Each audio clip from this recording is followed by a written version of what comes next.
Mindfulness. HBR Emotional Intelligence Series. 1. Mindfulness. In the Age of Complexity. An interview with Ellen Langer by Alison Beard. Over nearly 4 decades, Ellen Langer's research on mindfulness has greatly influenced thinking across a range of fields, from behavioral economics to positive psychology. It reveals that by paying attention to what's going on around us, instead of operating on autopilot, we can reduce stress, unlock creativity, and boost performance. Her counterclockwise experiments, for example, demonstrated those elderly men could improve their health by simply acting as if it were 20 years earlier. In this interview with senior editor Alison Beard, Langer applies her thinking to leadership and management in an age of increasing chaos. HBR. Let's start with the basics. What exactly is mindfulness? How do you define it? Langer. Mindfulness is the process of actively noticing new things. When you do that, it puts you in the present. It makes you more sensitive to context and perspective. It's the essence of engagement. And it's energy begetting, not energy consuming. The mistake most people make is to assume it's stressful and exhausting, all this thinking. But what's stressful is all the mindless negative evaluations we make and the worry that we'll find problems and not be able to solve them. We all seek stability. We want to hold things still, thinking that if we do, we can control them. But since everything is always changing, that doesn't work. Actually, it causes you to lose control. Take work processes. When people say, "This is the way to do it," that's not true. There are always many ways, and the way you choose should depend on the current context.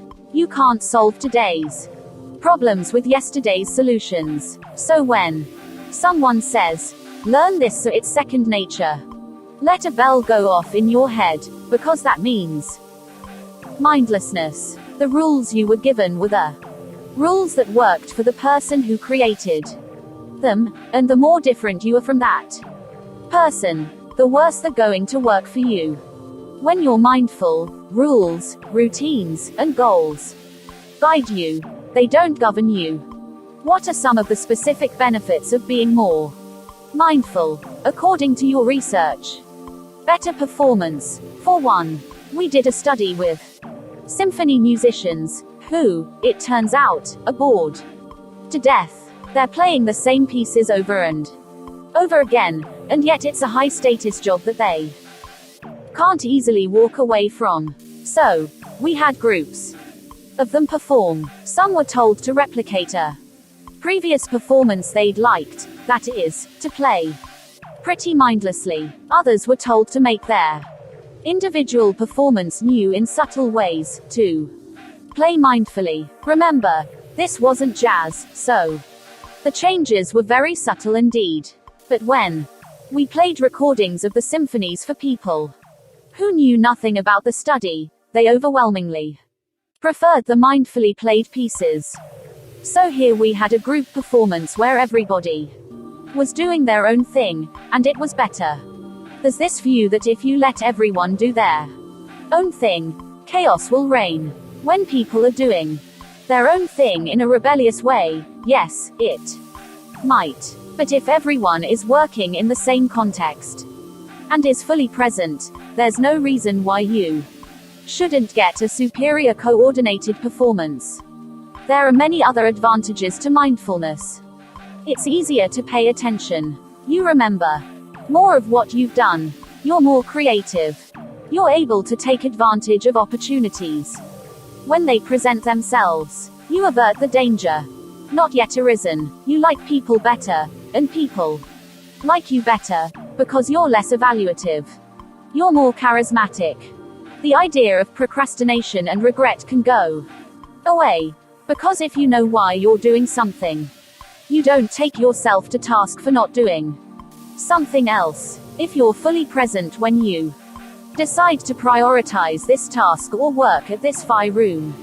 Or create this product or pursue this strategy. Why? Would you regret it? I've been studying this for nearly 40 years, and for almost any measure, we find that mindfulness generates a more positive result. That makes sense. When you realize it's a superordinate variable. No matter what you're doing, eating a sandwich, doing an interview, working on some gizmo, writing a report, you're doing it mindfully or mindlessly. When it's the former, it leaves an imprint on what you do, at the very highest levels of any field.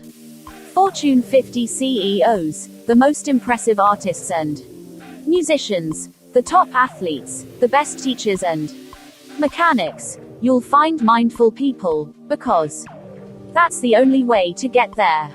How have you shown a link between mindfulness and innovation?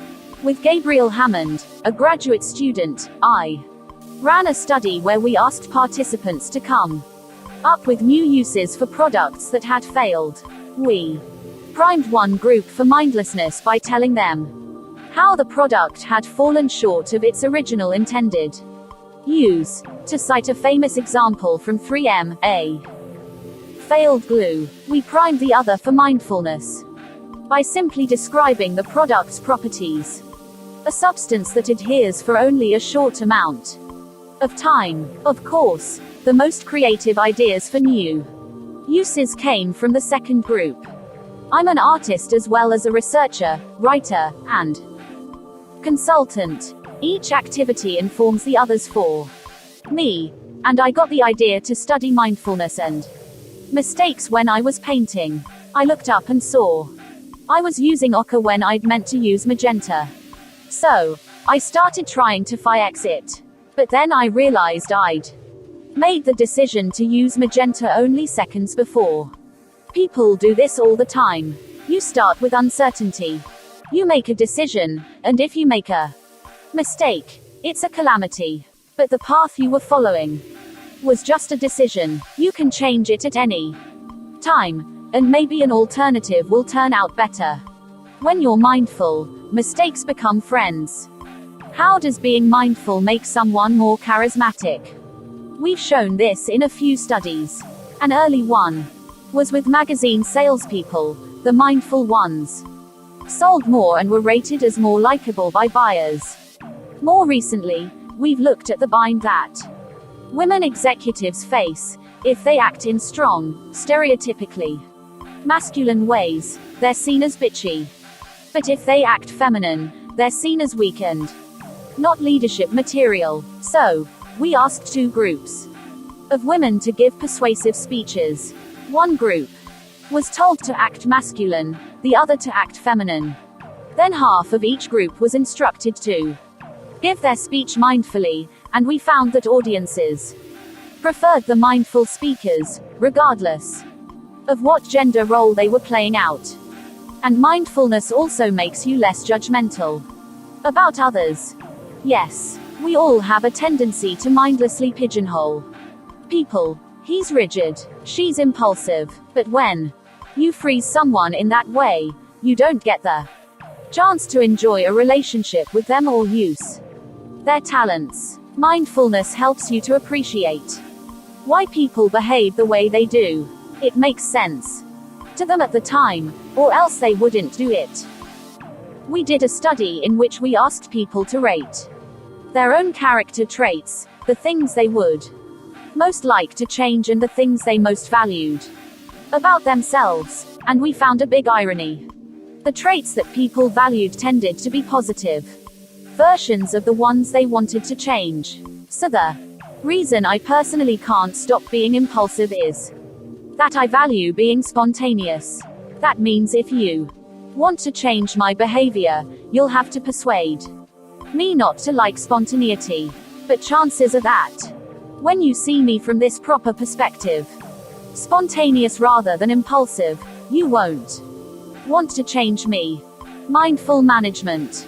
What else can managers do to be more mindful? One tactic is to imagine that your thoughts are totally transparent. If they were, you wouldn't think awful things about other people, you'd find a way to understand their perspective. And when you're upset about something, maybe someone turned in an assignment late or didn't do it the way you wanted, ask yourself, is it a tragedy or an inconvenience? It's probably the latter. Most of the things that get us upset are. I also tell people to think about work-life integration, not balance. Balance suggests that the two are opposite and have nothing in common. But that's not true. They're both mostly about people. There are stresses in both. There are schedules to be met.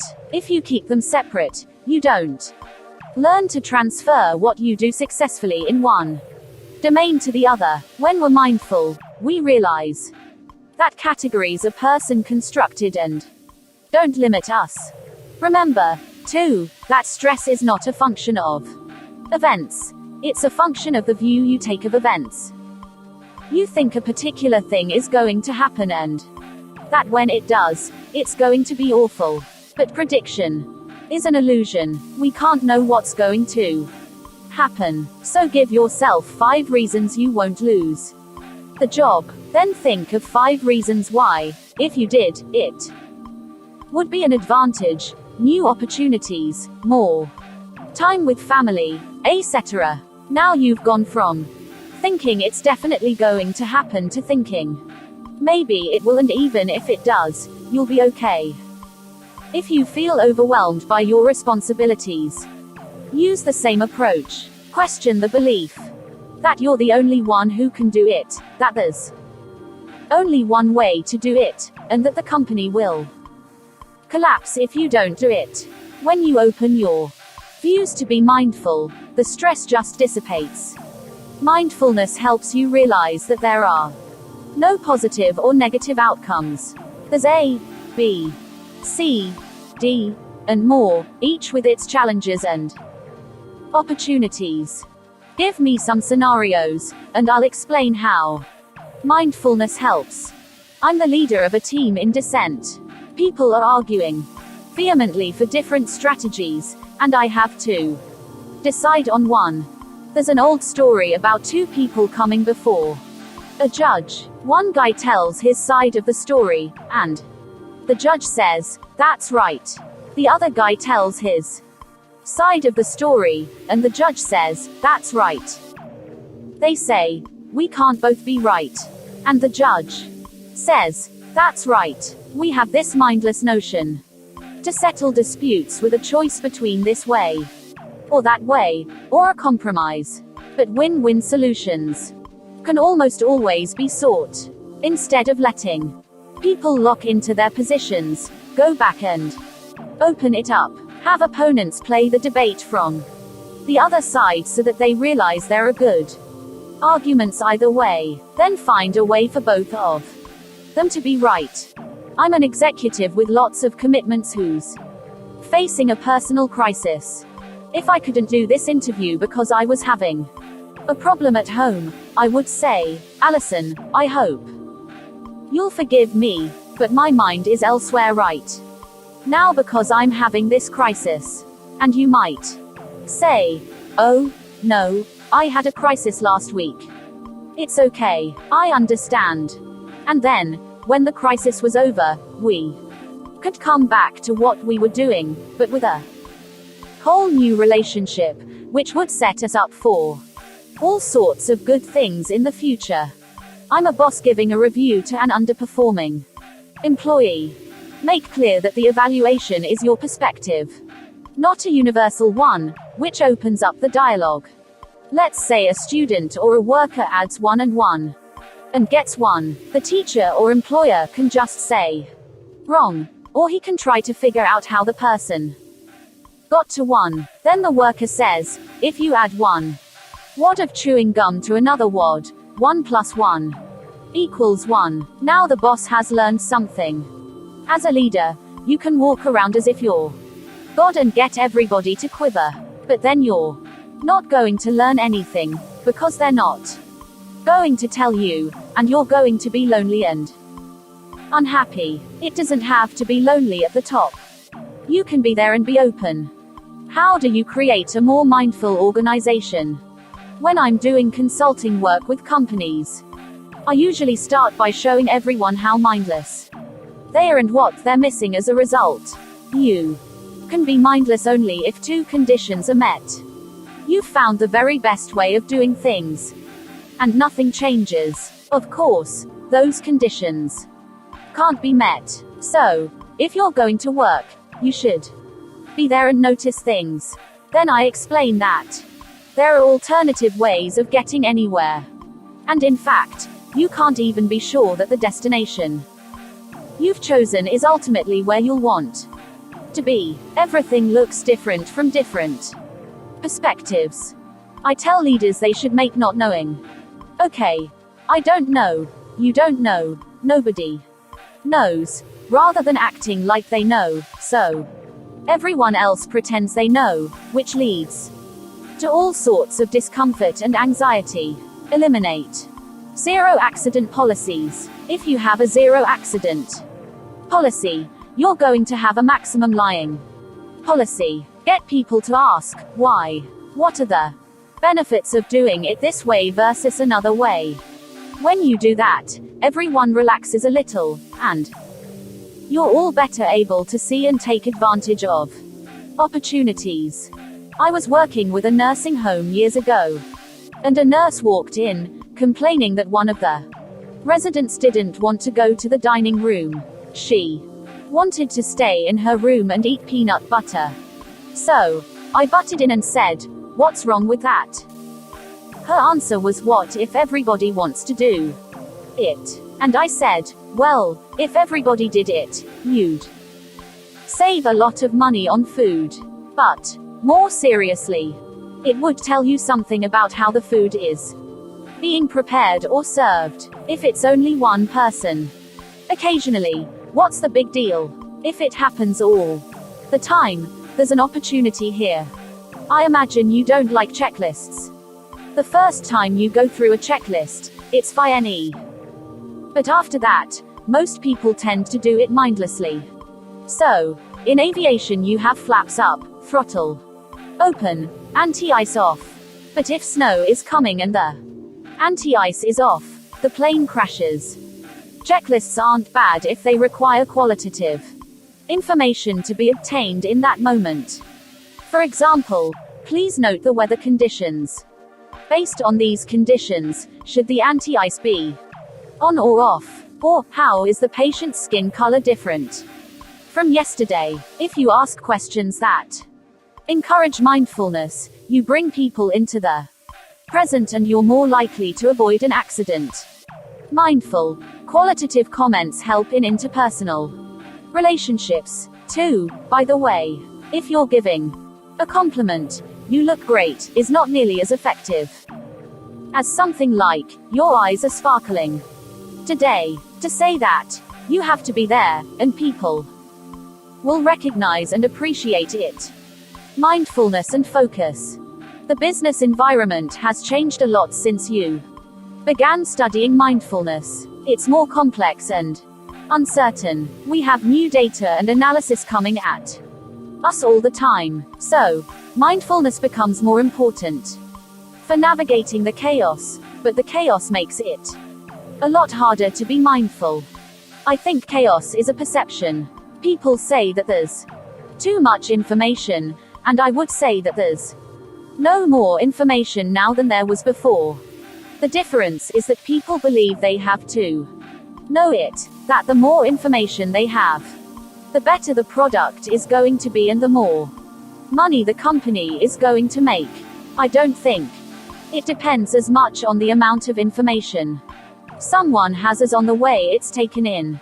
And that needs to be mindfully. How has technology changed our ability to be mindful? Is it a help or a hindrance?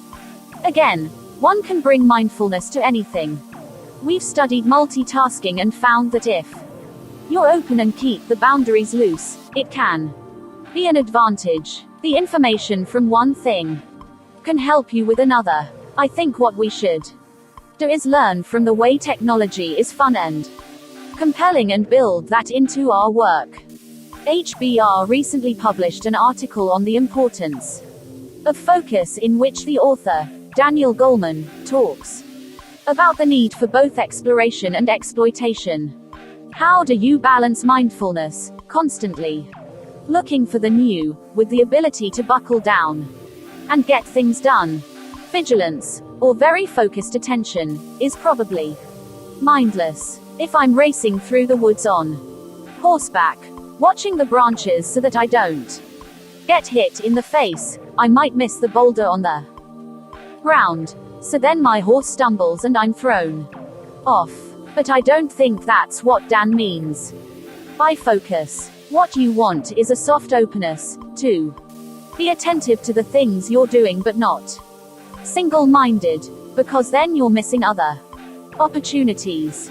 We hear the management community talking more about mindfulness now. When did you realize that the ideas you've been studying for decades had become mainstream?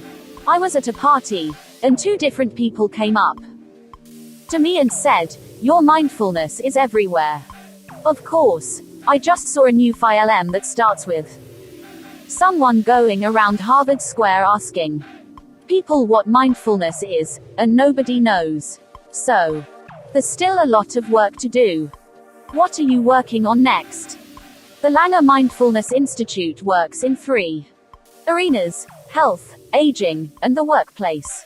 In health, we want to see just how far we can push the mind-body notion. Years ago, we did studies on chambermaids who lost weight after being told their work was exercise, and vision, where people did better on eye tests that had them work up from large letters at the bottom to small ones at the top, creating the expectation that they would be able to read them. Now we're trying a mindfulness cure on many diseases that people think are uncontrollable, to see if we can at least ameliorate the symptoms. We're also doing counter-clockwise retreats around the world, starting in San Miguel de Allende, Mexico, using research-proven techniques to help people live boldly. And we're doing conferences and consulting on work-life integration, mindful leadership and strategy processes, stress reduction, and innovation, with companies such as Thorlo and Santander, and NGOs such as CARE and Vermont's Energy Action Network. I'm told that I drive my students crazy because I'm always coming up with new ideas. I'm thinking about maybe a mindfulness camp for children.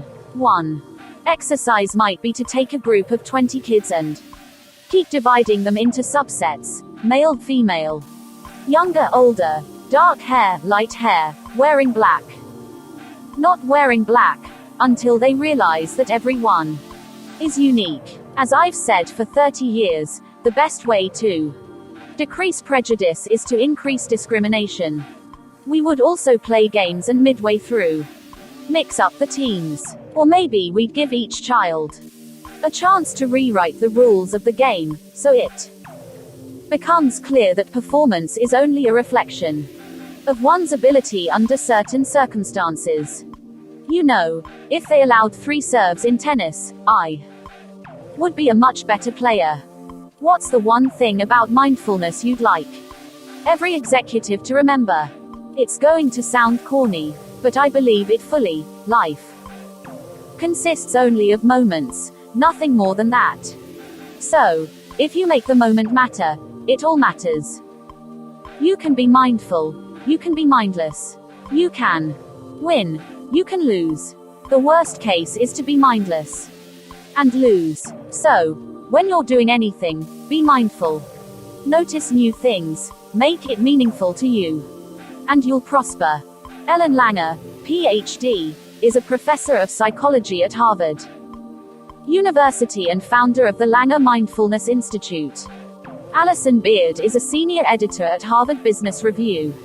2. Mindfulness can literally change your brain. By Christina Congleton, Britta K. Holtzel, and Sarah W. Lazar. The business world is abuzz with mindfulness. But perhaps you haven't heard that the hype is backed by hard science. Recent research provides strong evidence that practicing non-judgmental, present moment awareness, aka mindfulness, changes the brain, and it does so in ways that anyone working in today's complex business environment, and certainly every leader, should know about. Point 1. We contributed to this research in 2011 with a study on participants who completed an 8-week mindfulness program. Point 2. We observed significant increases in the density of the gray matter. In the years since, neuroscience laboratories from around the world have also investigated ways in which meditation, one key way to practice mindfulness, changes the brain. This year, a team of scientists from the University of British Columbia and the Chemnitz University of Technology were able to pull data from more than 20 studies to determine which areas of the brain are consistently affected. 3. They identified at least 8 different regions.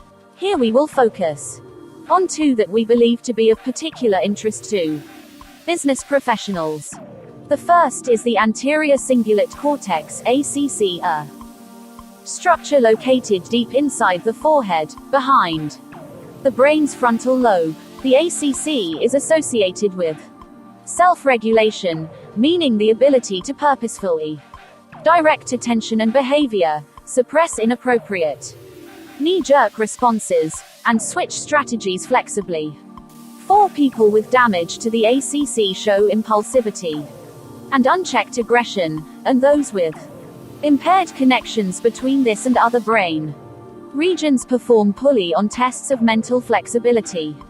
They hold on to ineffective problem-solving strategies rather than adapting their behavior. Point 5. Meditators, on the other hand, demonstrate superior performance on tests of self-regulation, resisting distractions, and making correct answers more often than non-meditators.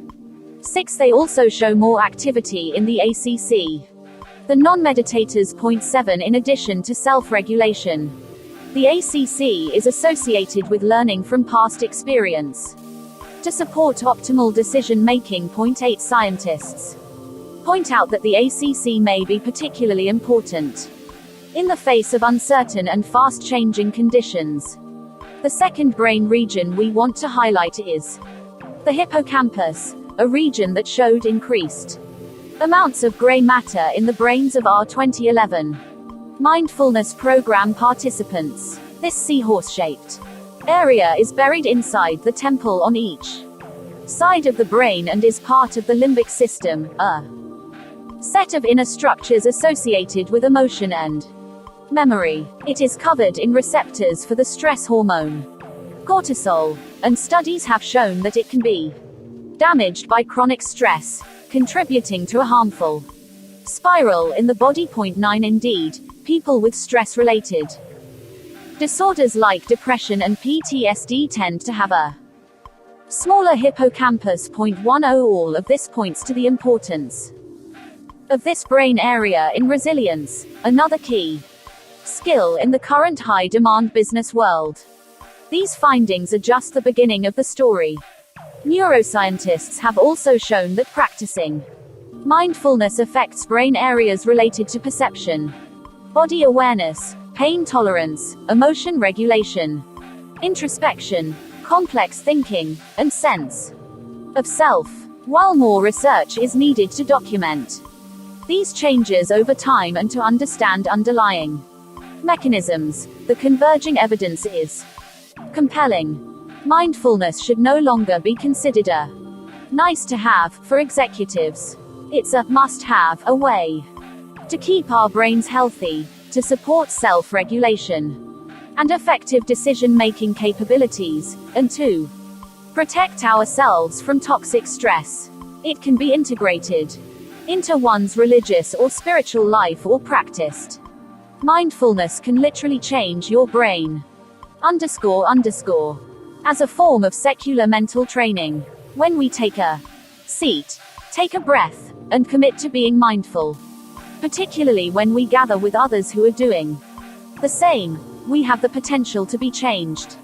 Christina Congleton is a leadership and change consultant at Axon Leadership and has researched stress and the brain at Massachusetts General Hospital and the University of Denver. She holds a master's in human development and psychology from Harvard University. Rita K. Holtzel conducts MRI research to investigate the neural mechanisms of mindfulness practice. Previously a research fellow at Massachusetts General Hospital and Harvard Medical School, she currently works at the Technical University Munich. She holds a doctorate in psychology from Gießen University in Germany. Sarah W. Lazar is an associate researcher in the psychiatry department at Massachusetts General Hospital and an assistant professor in psychology at Harvard Medical School. The focus of her research is to elucidate the neural mechanisms underlying the beneficial effects of yoga and meditation, both in clinical settings and in healthy individuals. Notes. 1. S. N. Banhu, How Meditation May Change the Brain. New York Times, January 28, 2011. 2. B. K. Holtzel et al. Mindfulness Practice Leads to Increases in Regional Brain Gray Matter Density, Psychiatry. Research 191, Number 1, January 30, 2011, 36-43. 3. K. C. Fox et al. Is meditation associated with altered brain structure? A systematic review and meta-analysis of morphometric neuroimaging in meditation practitioners. Neuroscience and Biobehavioral Reviews 43 June 2014, 48-73. 4. M. Posner et al. The Anterior Cingulate Gyrus and the Mechanism of Self-Regulation, Cognitive, Affective, and Behavioral. Neuroscience 7, Number 4, December 2007, 391-395. 5. O. Devonsky et al. Contributions of Anterior Cingulate Cortex to Behavior, Brain 118, Part 1, February 1995. 279-306, and A. M. Hogan et al. Impact of Frontal White Matter Lesions on Performance Monitoring, ERP. Evidence for Cortical Disconnection, Brain 129, Part 8. August 2006 2177-2188. 6. P. A. van den Herk et al. Greater Efficiency in Attentional Processing Related to Mindfulness Meditation, Quarterly. Journal of Experimental Psychology 63, Number 6, June 2010. 1168-1180. 7. B. K. Holtzel et al. Differential Engagement of Anterior Cingulate and Adjacent Medial Frontal Cortex in Adept Meditators and Non-Meditators, Neuroscience Letters 421. Number 1, June 21, 16-21. 8. S. W. Kennelly et al.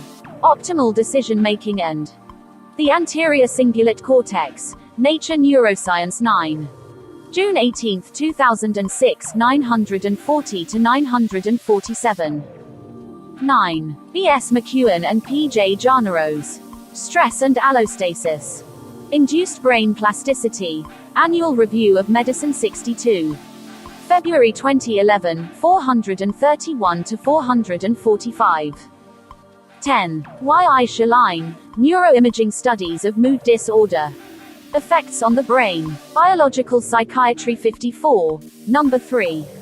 August 1, 2003, 338-352, and T. V. Gervitz et al. Magnetic Resonance Imaging Study of Hippocampal Volume in Chronic, Combat-Related Post-Traumatic Stress Disorder, Biological Psychiatry 40, Number 11, December 1, 1996, 1091-1099. Adapted from content posted on hbr.org on January 8, 2015. 3. How to Practice Mindfulness Throughout Your Workday. By Rasmus Hugard and Jacqueline Carter. You probably know the feeling all too well. You Arrive at the office with a clear plan for the day. And then, in what feels like just a moment, you find yourself on your way back home. 9 or 10 hours have passed, but you've accomplished only a few of your priorities. And, most likely, you can't even remember exactly what you did all day. If this sounds familiar, don't worry, you're not alone. Research shows that people spend nearly 47% of their waking hours thinking about something other than what they're doing. Point 1. In other words, many of us operate on autopilot. Add to this that we have entered what many people are calling the attention economy. In the attention economy, the ability to maintain focus and concentration is every bit as important as technical or management skills. And because leaders must be able to absorb and synthesize a growing flood of information in order to make good decisions, they're hit particularly hard by this emerging trend. The good news is you can train your brain to focus better by incorporating mindfulness exercises throughout your day. Based on our experience with thousands of leaders in more than 250 organizations, here are some guidelines for becoming a more focused and mindful leader. First, start off your day right. Researchers have found that we release the most stress hormones within minutes after waking. Point 2. Why? Because thinking of the day ahead triggers our fight or flight instinct and releases cortisol into our blood. Instead, try this. When you wake up, spend 2 minutes in your bed simply noticing your breath.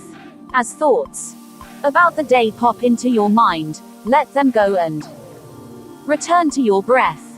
Next, when you get to the office, take 10 minutes at your desk or in your car to boost your brain with the following short mindfulness practice before you dive into activity. Close your eyes, relax, and sit upright.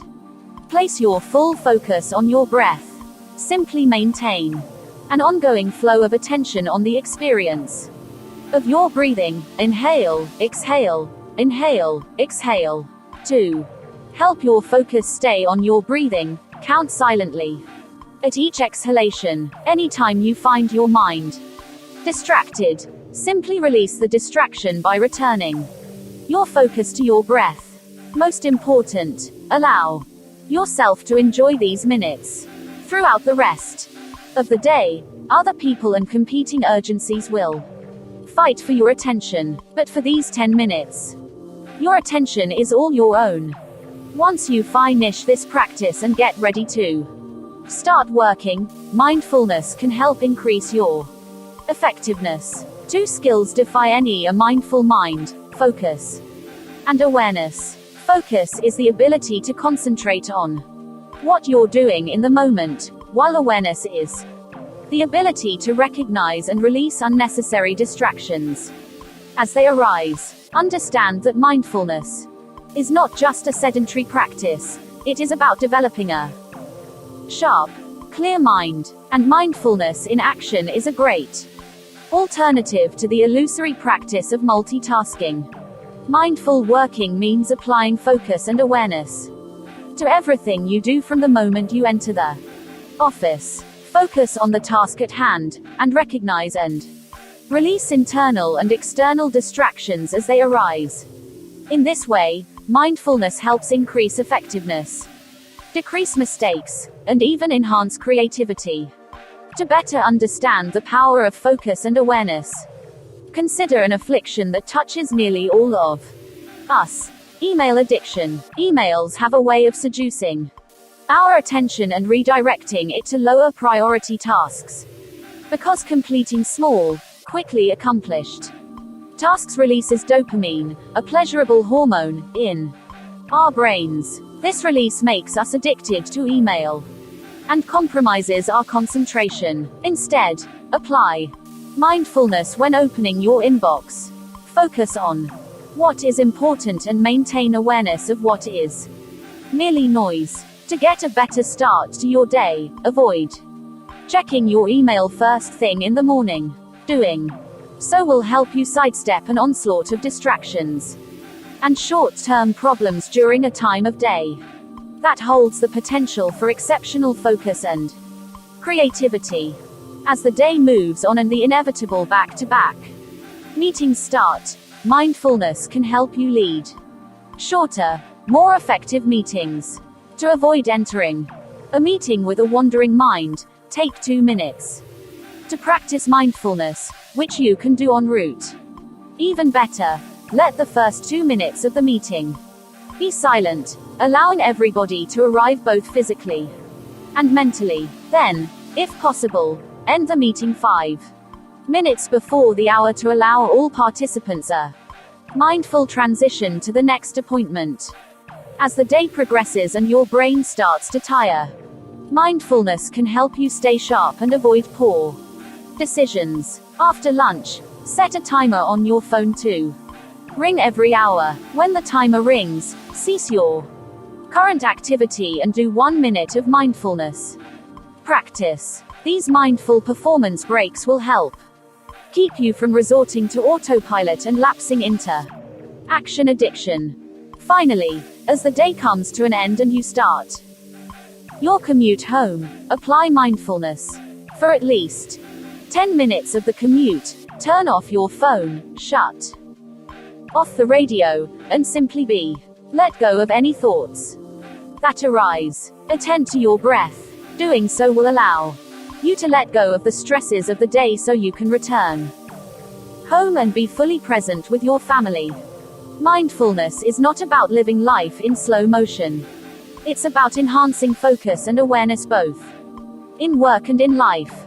It's about stripping away distractions and staying on track with both individual and organizational goals. Take control of your own mindfulness. Test these tips for 14 days and see what they do for you. Rasmus Houggaard is the founder and managing director of The Potential Project, a leading global provider of corporate-based mindfulness solutions. He is a co-author with Jacqueline Carter of 1 Second Ahead, Enhance Your Performance at Work with Mindfulness. Jacqueline Carter is a partner with The Potential Project and has worked with leaders around the globe, including executives from Sony, American Express, RBC, and KPMG. Notes. 1. S. Bratt. Wandering Mind Not a Happy Mind, Harvard Gazette. November 11, 2010. 2. J.C. Kruisner et al. Free cortisol levels after awakening. A reliable biological marker for the assessment of adrenocortical activity. Life Sciences 61, number 26, November 1997, 253925549. Adapted from content posted on hbr.org on March 4, 2016. 4. Resilience for the Rest of Us. By Daniel Goleman. There are 2 ways to become more resilient. One by talking to yourself, the other by retraining your brain. If you've suffered a major failure, take the sage advice given by psychologist Martin Seligman in the HBR article, Building Resilience, April 2011. Talk to yourself. Give yourself a cognitive intervention. And counter defeatist thinking with an optimistic attitude. Challenge your downbeat thinking, and replace it with a positive outlook. Fortunately, major failures come along rarely in life. But what about bouncing back from the more frequent annoying screw-ups, minor setbacks, and irritating upsets that are routine in any leader's life? Resilience is, again, the answer, but with a different flavor. You need to retrain your brain. The brain has a very different mechanism for bouncing back from the cumulative toll of daily hassles. And with a little effort, you can upgrade its ability to snap back from life's downers. Whenever we get so upset that we say or do something we later regret, and who doesn't now and then?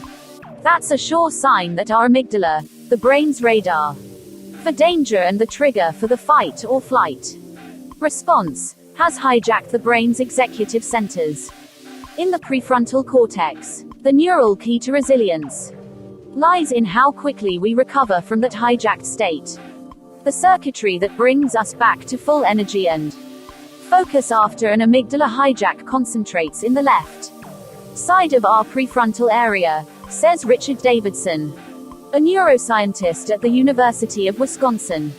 He's also found that when we're distressed, there's heightened activity on the right side of the prefrontal area. Each of us has a characteristic level of left-right activity that predicts our daily mood range. If we're tilted to the right, more upsets. If to the left, we're quicker to recover from distress of all kinds. To tackle this in the workplace, Davidson teamed with the CEO of a high-pressure, 24/7 biotech startup and meditation expert John Kabat-Zinn of the University of Massachusetts Medical School. Kabat-Zinn offered the employees at the biotech outfit instruction in mindfulness, an attention training method that teaches the brain to register anything happening in the present moment with full focus, but without reacting. The instructions are simple. 1. Find a quiet, private place where you can be undistracted for a few minutes. For instance, close your office door and mute your phone. 2. Sit comfortably, with your back straight but relaxed. 3. Focus your awareness on your breath, staying attentive to the sensations of the inhalation and exhalation, and start again on the next breath. 4. Do not judge your breathing or try to change it in any way. 5. See anything else that comes to mind as a distraction, thoughts, sounds, whatever. Let them go and return your attention to your breath. After 8 weeks and an average of 30 minutes a day practicing mindfulness, the employees had shifted their ratio from tilted toward the stressed out right side to leaning toward the resilient left side. What's more, they said they remembered what they loved about their work. They got in touch with what had brought them energy in the first place. To get the full benefit of mindfulness, a daily practice of 20 to 30 minutes works best. Think of it like a mental exercise routine. It can be very helpful to have guided instructions, but the key is to find a slot for the practice in your daily routine. There are even instructions for using a long drive as your practice session. Mindfulness has steadily been gaining credence among hard-nosed executives. There are centers where mindfulness instruction has been tailored to business people, from Tony resorts like Maraval Resort in Arizona to programs in mindful leadership at the University of Massachusetts Medical School. Google University has been offering a course in mindfulness to employees for years. Might you benefit from tuning up your brain's resilience circuitry by learning to practice mindfulness? Among high-performing executives, the effects of stress can be subtle. My colleagues Richard Boyatzis and Annie McKee suggest as a rough diagnostic of leadership stress asking yourself, do I have a vague sense of unease, restlessness, or the feeling that life? 5. Emotional agility. How effective leaders manage their thoughts and feelings. By Susan David and Christina Congleton. 16,000. That's how many words we speak, on average, each day. So, imagine how many unspoken ones course through our minds. Most of them are not facts but evaluations and judgments entwined with emotions, some positive and helpful. I've worked hard and I can ace this presentation. This issue is worth speaking up about. The new VP seems approachable, others negative. And less, he's purposely ignoring me. I'm going to make a fool of myself. I'm a fake.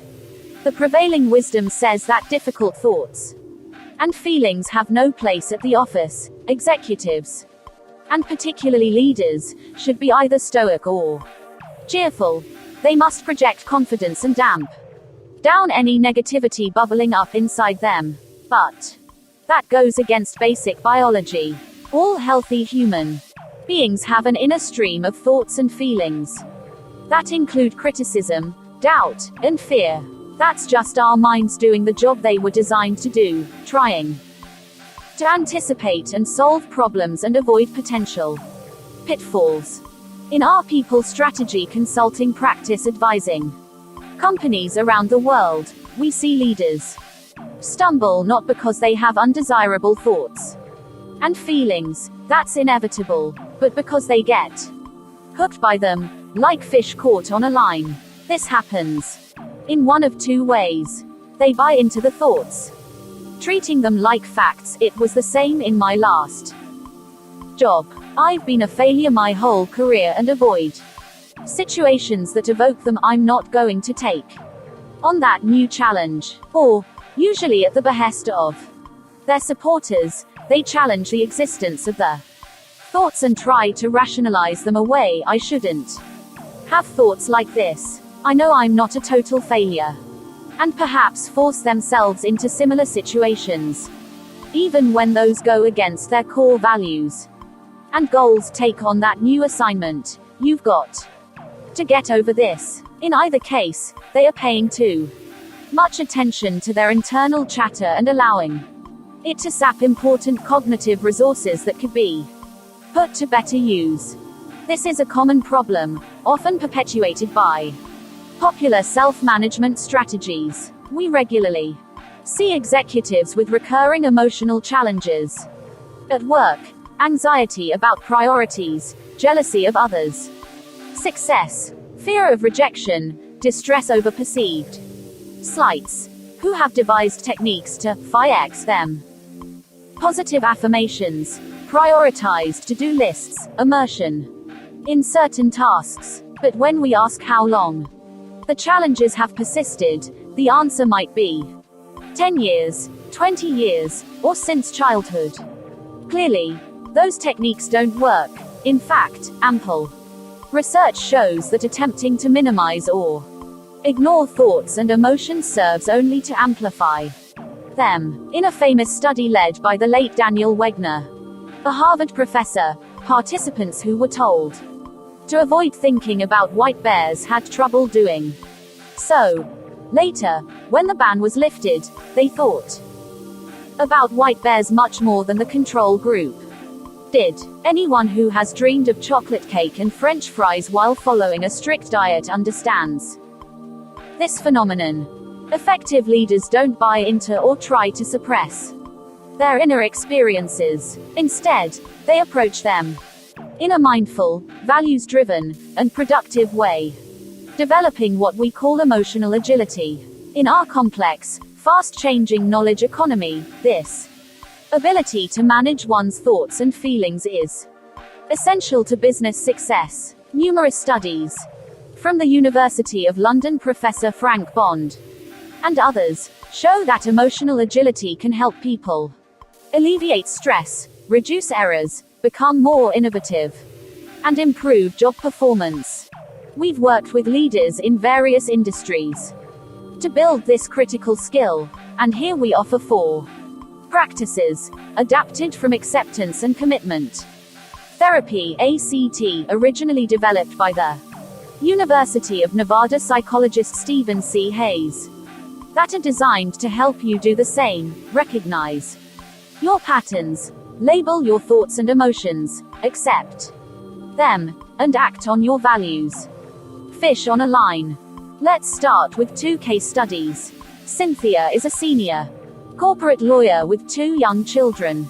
She used to feel intense guilt about missed opportunities, both at the office, where her peers worked 80 hours a week while she worked 50, and at home, where she was often too distracted or tired to fully engage with her husband and children. One nagging voice in her head told her she'd have to be a better employee or risk career failure. Another told her to be a better mother or risk neglecting her family.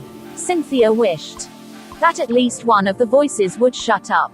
But Neither would, and in response she failed to put up her hand for exciting new prospects at the office and compulsively checked messages on her phone during family dinners. Jeffrey, a rising star executive at a leading consumer goods company, had a different problem. Intelligent, talented, and ambitious, he was often angry at bosses who disregarded his views, subordinates who didn't follow orders, or colleagues who didn't pull their weight. He had lost his temper several times at work and been warned to get it under control. But when he tried, he felt that he was shutting off a core part of his personality, and he became even angrier and more upset. These smart, successful leaders were hooked by their negative thoughts and emotions. Cynthia was absorbed by guilt. Jeffrey was exploding with anger. Cynthia told the voices to go away. Jeffrey bottled his frustration. Both were trying to avoid the discomfort they felt. They were being controlled by their inner experience, attempting to control it, or switching between the two, getting unhooked. Fortunately, both Cynthia and Jeffrey realized that they couldn't go on, at least not successfully and happily, without more effective inner strategies. We coached them to adopt the 4 practices. Recognize your patterns. The first step in developing emotional agility is to notice when you've been hooked by your thoughts and feelings. That's hard to do, but there are certain telltale signs. One is that your thinking becomes rigid and repetitive. For example, Cynthia began to see that her self-recriminations played like a broken record, repeating the same messages over and over again. Another is that the story your mind is telling seems old, like a rerun of some past experience. Jeffrey noticed that his attitude towards certain colleagues, he's incompetent, there's no way I'm letting anyone speak to me like that, was quite familiar. In fact, he had experienced something similar in his previous job, and in the one before that. The source of trouble was not just Jeffrey's environment but his own patterns of thought and feeling. You have to realize that you're stuck before you can initiate change. Label your thoughts and emotions. When you're hooked, the attention you give your thoughts and feelings crowds your mind. There's no room to examine them. One strategy that may help you consider your situation more objectively is the simple act of labeling. Just as you call a spade, call a thought and an emotion an emotion. I'm not doing enough at work or at home becomes I'm having the thought that I'm not doing enough at work or at home. Similarly, my coworker is wrong. He makes me so angry becomes I'm having the thought that my coworker is wrong, and I'm feeling anger. Labeling allows you to see your thoughts and feelings for what they are, transient sources of data that may or may not prove helpful. Humans are psychologically able to take this helicopter view of private experiences, and mounting scientific evidence shows that simple, straightforward mindfulness practice like this not only improves behavior and well-being but also promotes beneficial biological changes in the brain and at the cellular level.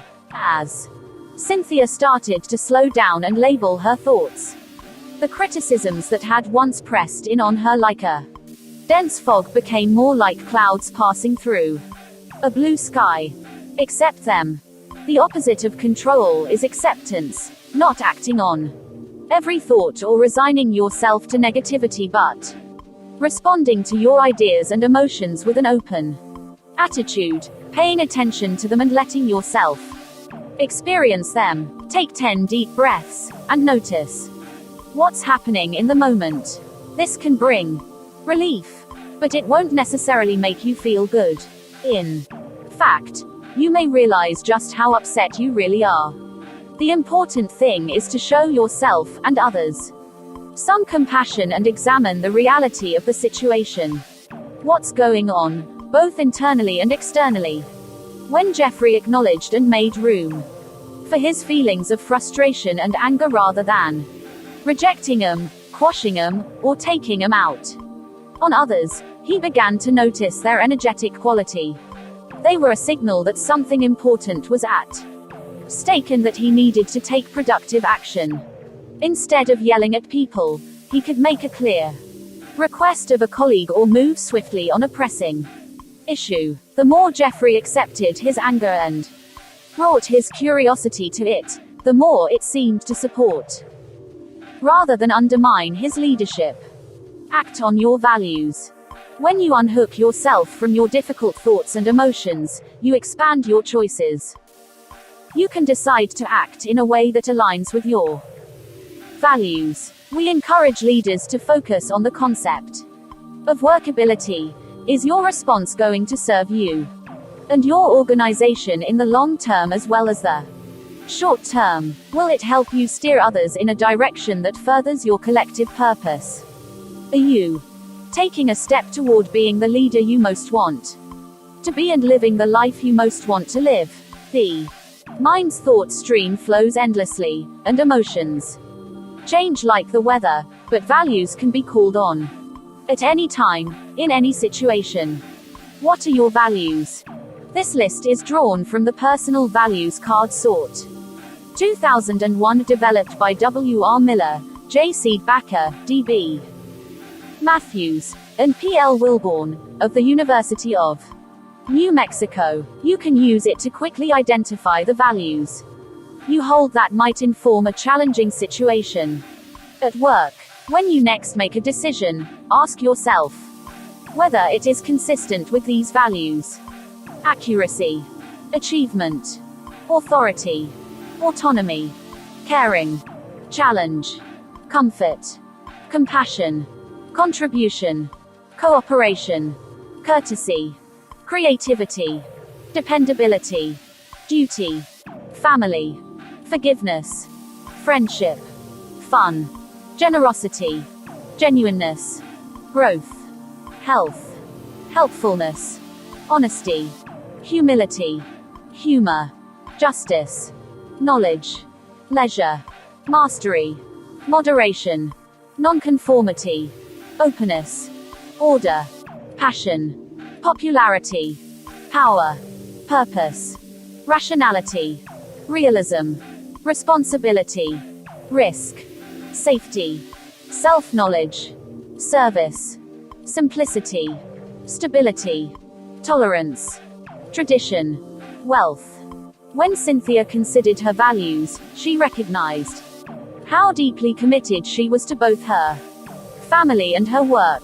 She loved being with her children, but she also cared passionately about the pursuit of justice. Unhooked from her distracting and discouraging feelings of guilt, she resolved to be guided by her principles. She recognized how important it was to get home for dinner with her family every evening and to resist work interruptions during that time. But she also undertook to make a number of important business trips, some of which coincided with school events that she would have preferred to attend. Confident that her values, not solely her emotions, were guiding her, Cynthia finally found peace and fulfillment. It's impossible to block out difficult thoughts and emotions. Effective leaders are mindful of their inner experiences but not caught in them. They know mindfulness __ how to free up their internal resources and commit to actions that align with their values. Developing emotional agility is no quick fix. Even those who, like Cynthia and Jeffrey, regularly practice the steps we've outlined here will often find themselves hooked. But over time, leaders who become increasingly adept at it are the ones most likely to thrive. Susan David is the CEO of Evidence-Based Psychology, a co-founder of the Institute of Coaching, and an instructor in psychology at Harvard University. Christina Congleton is a leadership and change consultant at Axon Leadership and has researched stress and the brain at Massachusetts General Hospital and the University of Denver. She holds a master's in Human Development and Psychology from Harvard University. Reprinted from Harvard Business Review. November 2013. 6. Don't Let Power Corrupt You. By Dacha Keltner. In the behavioral research I've conducted over the past 20 years, I've uncovered a disturbing pattern. While people usually gain power through traits and actions that advance the interests of others, such as empathy, collaboration, openness, fairness, and sharing, when they start to feel powerful or enjoy a position of privilege, those qualities begin to fade. The powerful are more likely than other people to engage in rude, selfish, and unethical behavior. The 19th century historian and politician Lord Acton got it right. Power does tend to corrupt. I call this phenomenon the power paradox, and I've studied it in numerous settings: colleges, the US Senate, pro sports teams, and a variety of other professional workplaces. In each I've observed that people rise on the basis of the good qualities, but their behavior grows increasingly worse as they move up the ladder. This shift can happen surprisingly quickly. In one of my experiments, known as the Cookie Monster study, I brought people into a lab in groups of 3, randomly assigned one to a position of leadership, and then gave them a group writing task. A half-hour into their work, I placed a plate of freshly baked cookies, one for each team member, plus an extra, in front of everyone. In all groups each person took one and, out of politeness, left the extra cookie. The question was, who would take a second treat, knowing that it would deprive others of the same? It was nearly always the person who'd been named the leader. In addition, the leaders were more likely to eat with their mouths open, lips smacking, and crumbs falling onto their clothes. Studies show that wealth and credentials can have a similar effect. In another experiment, Paul Piff of UC Irvine and I found that whereas drivers of the least expensive vehicles, Dodge Colts, Plymouth Satellites, always ceded the right of way to pedestrians in a crosswalk, people driving luxury cars such as BMWs and Mercedes yielded only 54% of the time. Nearly half the time they ignored the pedestrian and the law. Surveys of employees in 27 countries have revealed that wealthy individuals are more likely to say it's acceptable to engage in unethical behavior, such as taking bribes or cheating on taxes. And recent research led by Danny Miller at HEC Montreal demonstrated that CEOs with MBAs are more likely than those without MBAs to engage in self-serving behavior that increases their personal compensation, but causes their company's value to decline. These findings suggest that iconic abuses of power, Jeffrey Skilling's fraudulent accounting at Enron, Tyco CEO Dennis Kozlovsky's illegal bonuses, Silvio Berlusconi's Bunga Bunga parties, Leona Helmsley's tax evasion, are extreme examples of the kinds of misbehavior to which all leaders, at any level, are susceptible. Studies show that people in positions of corporate power are 3 times as likely as those at the lower rungs of the ladder to interrupt co-workers, multitask during meetings, raise their voices, and say insulting things at the office. And people who've just moved into senior roles are particularly vulnerable to losing their virtues. My research and other studies indicate the consequences can be far-reaching. The abuse of power ultimately tarnishes the reputations of executives, undermining their opportunities for influence. It also creates stress and anxiety among their colleagues, diminishing rigor and creativity in the group and dragging down team members' engagement and performance. In a recent poll of 800 managers and employees in 17 industries, about half the respondents who reported being treated rudely at work said they deliberately decreased their effort or lowered the quality of their work in response. So how can you avoid succumbing to the power paradox? Through awareness and action. A need for reflection. The first step is developing greater self-awareness. When you take on a senior role, you need to be attentive to the feelings that accompany your newfound power and to any changes in your behavior.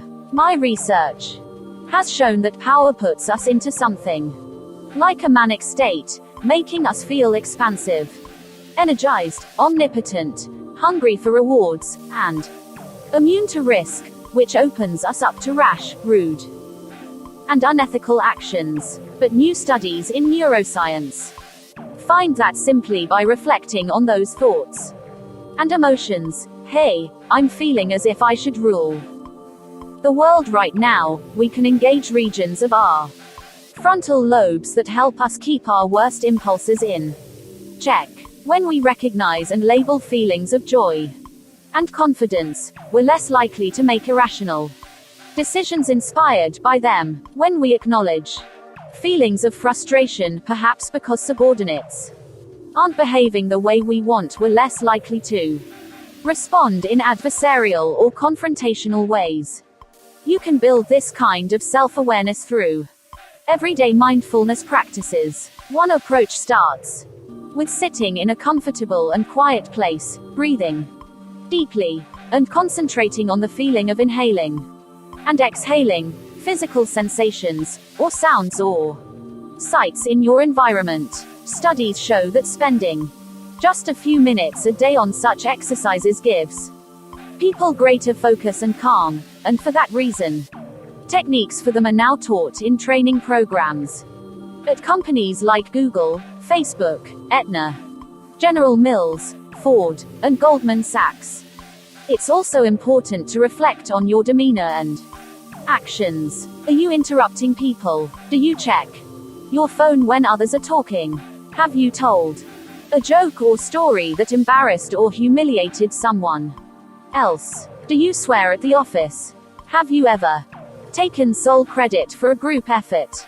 Do you forget colleagues' names? Are you spending a lot more money than in the past or taking unusual physical risks? If you answered yes to at least a few of these questions, take it as an early warning sign that you're being tempted into problematic, arrogant displays of power. What may seem innocuous to you probably doesn't to your subordinates. Consider a story I recently heard about a needlessly hierarchical lunch delivery protocol on a cable television writing team. Each day when the team's sandwiches arrived, they were doled out to the writers in order of seniority. In failing to correct this behavior, the group's leaders were almost certainly diminishing its collaborative and creative potential. For a contrast, consider U.S. military mess halls, where the practice is the reverse. As the ethnographer and author Simon Sinek notes in the title of his most recent book, Leaders Eat Last, officers adhere to the policy not to cede authority but to show respect for their troops. Practicing graciousness. Whether you've already begun to succumb to the power paradox or not, you must work to remember and repeat the virtuous behaviors that helped you rise in the first place. When teaching executives and others in positions of power, I focus on 3 essential practices: empathy, gratitude, and generosity, that have been shown to sustain benevolent leadership, even in the most cutthroat environments. For example, Leanne Ten Brink, Chris Lu, Samir Srivastava, and I found that U.S. senators who used empathetic facial expressions and tones of voice when speaking to the floor got more bills passed than those who used domineering, threatening gestures and tones in their speeches. Research by Anita Woolley of Carnegie Mellon and Thomas Malone of MIT has likewise shown that when teammates subtly signal understanding, engagement, interest, and concern for one another, the team is more effective at tackling hard analytical problems. Small expressions of gratitude also yield positive results. Studies show that romantic partners who acknowledge each other's value in casual conversation are less likely to break up, that students who receive a pat on the back from the teachers are more likely to take on difficult problems, and that people who express appreciation to others in a newly formed group feel stronger ties to the group months later. Adam Grant of Wharton has found that when managers take the time to thank their employees, those workers are more engaged and productive. And my own research on NBA teams with Michael Krause of Yale University shows that players who physically display their appreciation through head wraps, bear hugs, and hip and chest bumps inspire their teammates to play better and win nearly 2 more games per season, which is both statistically significant and often the difference between making the playoffs and not. Simple acts of generosity can be equally powerful. Studies show that individuals who share with others in a group, for example, by contributing new ideas or directly assisting on projects not their own, are deemed more worthy of respect and influence, and more suitable for leadership. Mike Norton at Harvard Business School has found that when organizations provide an opportunity to donate to charities at work, employees feel more satisfied and productive. It might seem difficult to constantly follow the ethics of good power when you're the boss and responsible for making sure things get done. Not so. Your capacity for empathy, gratitude, and generosity can be cultivated by engaging in simple social behaviors. Whenever the opportunity presents itself, a team meeting, a client pitch or negotiation, a 360-degree feedback session. Here are a few suggestions to practice empathy.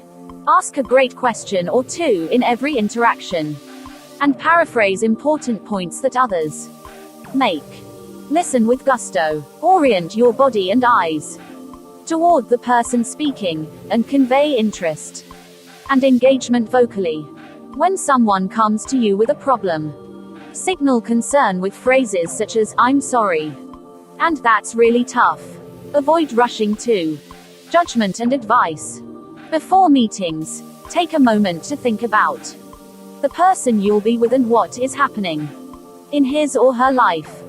Arturo Beja, Facebook's director of engineering, is one executive I've seen make empathy a priority as he guides his teams of designers, coders, data specialists, and writers. Watching him at work, I've noticed that his meetings all tend to be structured around a cascade of open-ended questions and that he never fails to listen thoughtfully. He leans toward whoever is speaking and carefully writes down everyone's ideas on a notepad. These small expressions of empathy signal to his team that he understands their concerns and wants them to succeed together. To practice gratitude, make thoughtful thank yous a part of how you communicate with others. Send colleagues specific and timely emails or notes of appreciation for jobs done well. Publicly acknowledge the value that each person contributes to your team, including the support staff. Use the right kind of touch, pats on the back, fist bumps, or high fives, to celebrate successes. When Douglas Conant was CEO of the Campbell Soup Company, he emphasized a culture of gratitude across the organization. Each day he and his executive assistants would spend up to an hour scanning his email and the company intranet for news of employees who were making a difference. Conant would then personally thank them, everyone from senior executives to maintenance people, for their contributions, usually with handwritten notes. He estimates that he wrote at least 10 a day, for a total of about 30,000 during his decade-long tenure, and says he would often find them pinned up in employees' workspaces. Leaders I've taught have shared other tactics, giving small gifts to employees, taking them out to nice lunches or dinners, hosting Employee of the Month celebrations, and setting up real or virtual, gratitude walls, on which co-workers can thank one another for specific contributions. To practice generosity. Seek opportunities to spend a little one-on-one time with the people you lead. Delegate some important and high-profile responsibilities. Give praise generously. Share the limelight. Give credit to all who contribute to the success of your team and your organization.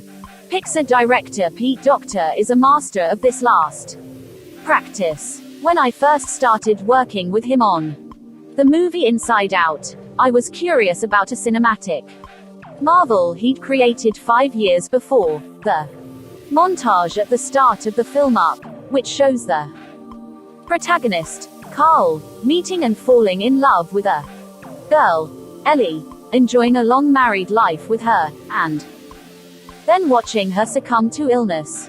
When I asked how he'd accomplished it, his answer was an exhaustive list of the 250 writers, animators, actors, story artists, designers, sculptors, editors, programmers, and computer modelers who had worked on it with him. When people ask about the box office success of Inside Out, he gives a similar response. Another Facebook executive I've worked with, product manager Kelly Winters, shares credit in a similar way. When she does PowerPoint presentations or talks to reporters about the success of her compassion team, she always lists or talks about the data analysts, engineers, and content specialists who made it happen. You can outsmart the power paradox by practicing the ethics of empathy, gratitude, and generosity. It will bring out the best work and collaborative spirit of those around you, and you, too, will benefit, with a burnished reputation, long-lasting leadership, and the dopamine-rich delights of advancing the interests of others.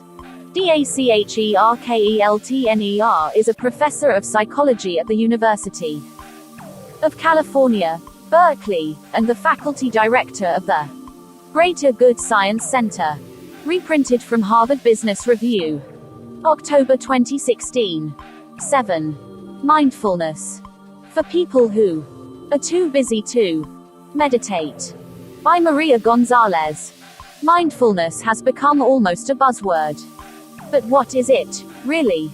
Quite simply, mindfulness is being present and aware, moment by moment, regardless of circumstances.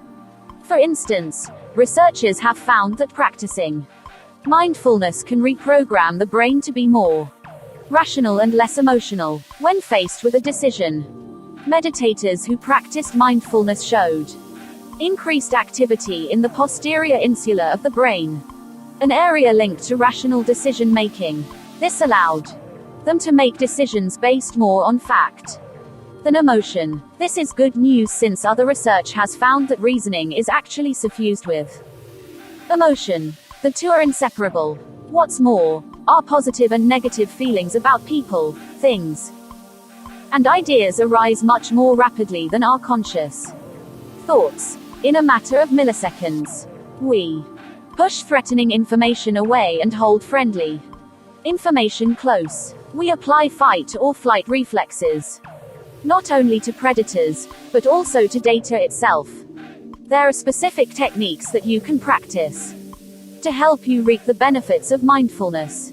You may have heard about a mindfulness enhancing technique, where you meditate for a period of time before going about the rest of your day. This is definitely valuable, but I prefer practicing mindfulness all day, in every circumstance. In essence, you start living all of life mindfully, and over time there is no distinction between your formal mindfulness practice and making a presentation, negotiating a deal, driving your car, working out, or playing a round of golf. Try a technique I call micro-meditations. These are meditations that can be done several times a day for 1 to 3 minutes at a time. Periodically throughout the day, become aware of your breath.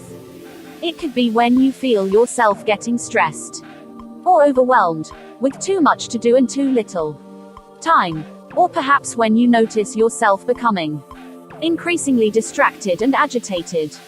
First, notice the quality of your breathing. Is it shallow or deep? Are you holding your breath and in so doing perhaps also holding your stomach? Are you hunching your shoulders? Next, start breathing so that you are bringing the breath into the belly. Do not strain. If this feels too unnatural, then try bringing the breath down into the lower chest. If the mind wanders, gently come back to the breath, without judging yourself for momentarily losing focus. You will notice that by regularly practicing this micro-meditation, you will become more aware and calmer. You'll find yourself to be increasingly mindful, calm, and focused. It's helpful to create reminders for yourself to practice these meditations throughout the day. You can do them 2 to 4 times a day, every hour, before you go to a meeting, or whenever you feel like multitasking is eroding your concentration. Whatever is feasible and feels right to you.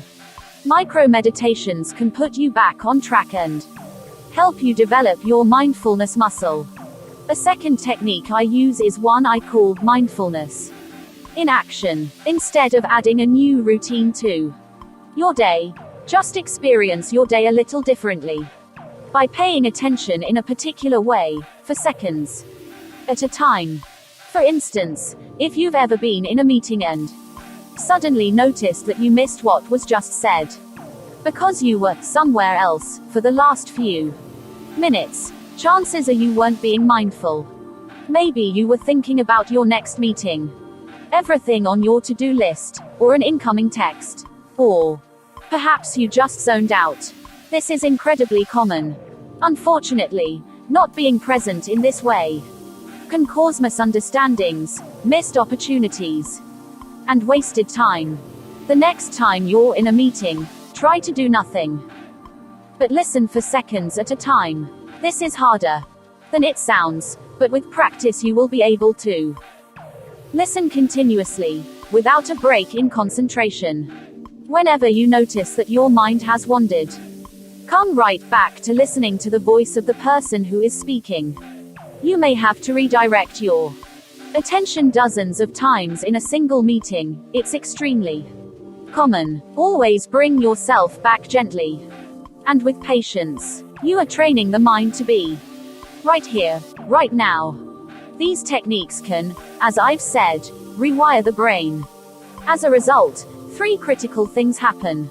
First, your ability to concentrate increases. Second, you see things with increasing clarity, which improves your judgment. And third, you develop equanimity. Equanimity enables you to reduce your physiological and emotional stress and enhances the likelihood that you will be able to find creative solutions to problems. Practicing mindfulness and reaping its benefits doesn't have to be a big time commitment or require special training. You can start right now, in this moment. Maria Gonzalez is the founder and president of Argonauta Consulting. Her most recent book is Mindful Leadership: The 9 Ways to Self-Awareness, Transforming Yourself and Inspiring Others. She has recently launched the Mindful Leadership app, adapted from content posted on hbr.org on March 31, 2014. 8. Is something lost when we use mindfulness as a productivity tool? By Charlotte Lieberman. I came to mindfulness as a healing practice after overcoming an addiction to the drug Adderall during my junior year of college. I found myself in this situation because I thought that using Adderall to help me focus was no big deal, an attitude shared by 81% of students nationwide. Point 1. Adderall simply seemed like an innocuous shortcut to getting things done efficiently and effortlessly. I still remember the rush I felt my first night on Adderall. I completed every page of assigned Faulkner reading, not easy, started and finished a paper several weeks before the due date because why not? Swiffered my room twice, and answered all of my unread emails, even the irrelevant ones. It's also worth noting that I had forgotten to eat all night and somehow found myself still awake at 4 a.m., my jaw clenched and my stomach rumbling. Sleep was nowhere in sight.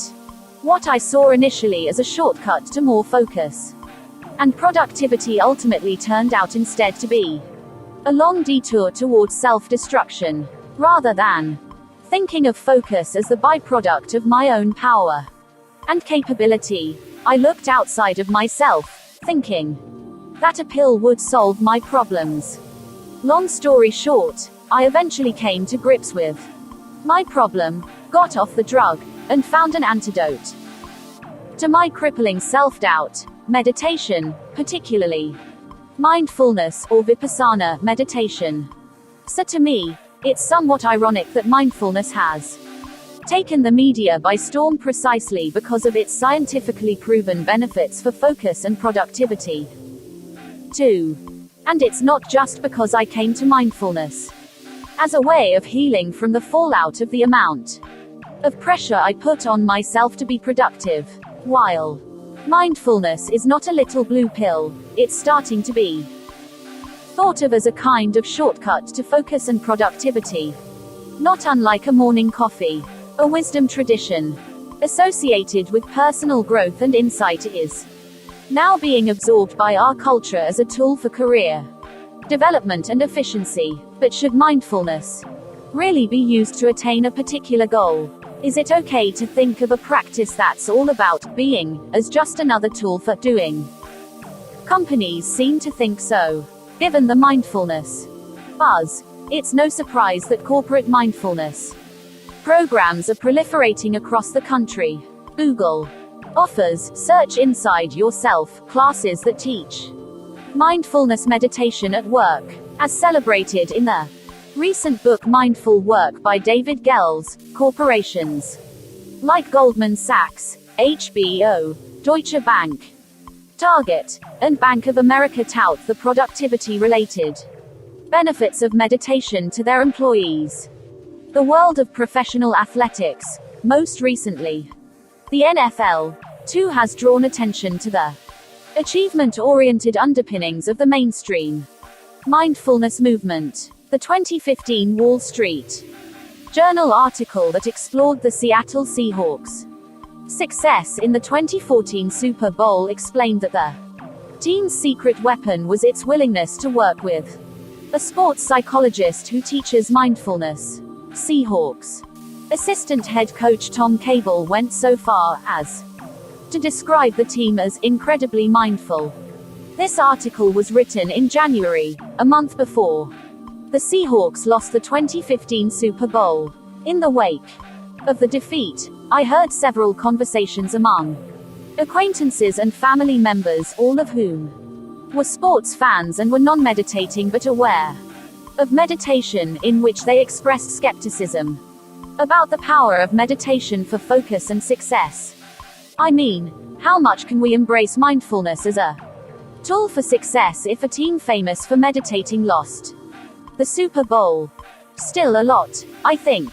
And I'm fine stopping here to admit, if you haven't already concluded yourself, that the commodification of mindfulness as a productivity tool leaves me with a strange taste in my mouth. Above all, I am resistant to the teleological attitude toward meditation, that it's a tool designed for a particular purpose, contingent on results. And yet asserting this skepticism brings me back to a conversation I had with my vegan cousin a few years ago. He is a PhD student in biological anthropology, an animal activist, and a longtime vegan. When I asked him if he was irked by all the celebrities going vegan to lose weight, he shook his head vigorously. I'd rather have people do the right thing for the wrong reason than not do the right thing at all. He explained the right thing here being veganism. This philosophy seems applicable to the mindfulness craze, aka MC mindfulness, too. I'm happy More people are getting the myriad benefits of meditation. I am glad that you're no longer thought of as a patchouli-scented hippie if you're an avid meditator. If corporate mindfulness programs mean that employee self-care is more valued in the workplace, then so be it.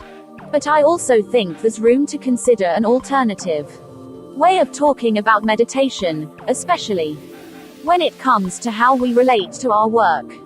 Looking at mindfulness as a tool for accomplishing what we need to get done keeps us trapped in a future-oriented mindset, rather than encouraging us to dilate the present moment. Of course, this doesn't invalidate the neuroscience. Mindfulness helps us get more stuff done. But what about allowing mindfulness to just be, to have the effects it is going to have, without attaching a marketing pitch to this ancient practice? Psychologist Kristin Neff is renowned for coining the term self-compassion. In particular, Neff has asserted that the first component of self-compassion is kindness, the ability to shrug off those times when we let ourselves down, when we don't get to check off everything from our to-do lists. The other two components of self-compassion are awareness and mindfulness. The goal is not to get more done but to understand that we are enough, and that our worth is not contingent on what we get done. Although studies have shown that self-forgiveness actually helps us procrastinate less. Point 3. I'm not an idealist. I'm not saying everyone should start devoting themselves solely to self-compassion and forgetting all about their to-do lists. But I am saying that compassion and self-compassion ought to move into the foreground as we talk about mindfulness, even in corporate mindfulness programs. There's no shame in wanting to be productive at work, but there's also no shame in being able to cut yourself some slack, to extend yourself some love during those times at work when things don't feel so great.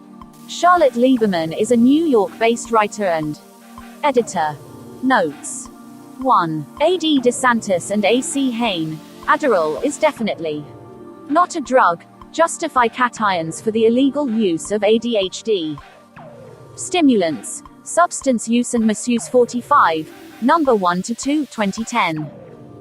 31-46. 2. D.M. Levy et al. The Effects of Mindfulness Meditation. Training on Multitasking in a High-Stress Information Environment. Graphics Interface Conference, 2012. 3. M.J.A. Wool et al. I Forgive Myself, Now I Can Study. How Self-Forgiveness for Procrastinating Can Reduce Future Procrastination, Personality and Individual Differences. 48, 2010, 803-808. Adapted from content posted on hbr.org on August 25, 2015. 9. There Are Risks to Mindfulness at Work, by David Brendel. Mindfulness is close to taking on cult status in the business world, but as with any rapidly growing movement, regardless of its potential benefits, there is good reason here for caution. Championed for many years by pioneering researchers such as Ellen Langer and John Kabat-Zinn, mindfulness is a mental orientation and set of strategies for focusing one's mind on here and now experiences, such as abdominal muscle movements during respiration or the chirping of birds outside one's window. It is rooted in ancient Eastern philosophies, such as Taoism and Buddhism. Contemporary empirical research demonstrates its benefits for reducing anxiety and mental stress. 1. A recent study suggested that it might cut the risk of stroke and heart attack as well. Mindful meditation and related practices are now widely accepted. For example, The New Republic published an article entitled, How 2014 Became the Year of Mindfulness. Mindfulness has also recently been featured on CBS's 60 Minutes and been lauded by The Huffington Post. Dan Harris, a well-known ABC news correspondent, has published a best-selling book called 10% Happier, which describes his journey to discovering mindful meditation as an optimal way to manage his very publicly shared anxiety disorder. There is increasing interest in how mindfulness can be applied in clinical medicine and psychology. And some large insurance companies are even beginning to consider providing coverage for mindfulness strategies for certain patients. As an executive coach and physician, I often sing the praises of mindfulness practices and recommend them to clients to manage stress, avoid burnout, enhance leadership capacity, and steady the mind when in the midst of making important business decisions, career transitions, and personal life changes. Drawing on concepts from Eastern philosophies and research, evidence from contemporary neuroscience, I help some clients employ controlled breathing and similar strategies in our sessions and in their everyday lives. Point 2. I also refer clients to trusted colleagues who teach yoga and mindful meditation in greater depth than I can provide in my coaching sessions. But my growing knowledge of and enthusiasm for mindfulness is now tempered by a concern about its potential excesses and the risk that it may be crowding out other equally important models and strategies for managing stress, achieving peak performance, and reaching professional and personal fulfillment. At times, it appears that we are witnessing the development of a cult of mindfulness that, if not appropriately recognized and moderated, may result in an unfortunate backlash against it. Here are a couple of my concerns. The avoidance risk. Some people use mindfulness strategies to avoid critical thinking tasks. I've worked with clients who, instead of rationally thinking through a career challenge or ethical dilemma, prefer to disconnect from their challenges and retreat into a meditative mindset. The issue here is that some problems require more thinking, not less. Sometimes stress is a signal that we need to consider our circumstances through greater self-reflective thought, not a mindful retreat to focused breathing or other immediate sensory experiences. Mindfulness strategies can prime the mind for sounder rational thinking, but the former clearly should not displace the latter. One of my clients spent so much time meditating and mindfully accepting her life on its own terms that she failed to confront underperforming workers and discipline or fire the worst offenders in her company. After periods of meditating, she struggled to return to focused, task-oriented thinking. She required significant reminders and reassurance from me that embracing Buddhist meditation does not entail tolerating substandard performance from her employees. Mindful meditation should always be used in the service of enhancing, not displacing, people's rational and analytical thought processes about their careers and personal lives. The groupthink risk. As mindfulness practices enter mainstream American life, some organizations and companies are admirably encouraging their people to make use of them in the workplace. Point 3. But I'm aware of situations where this new orientation has gone too far.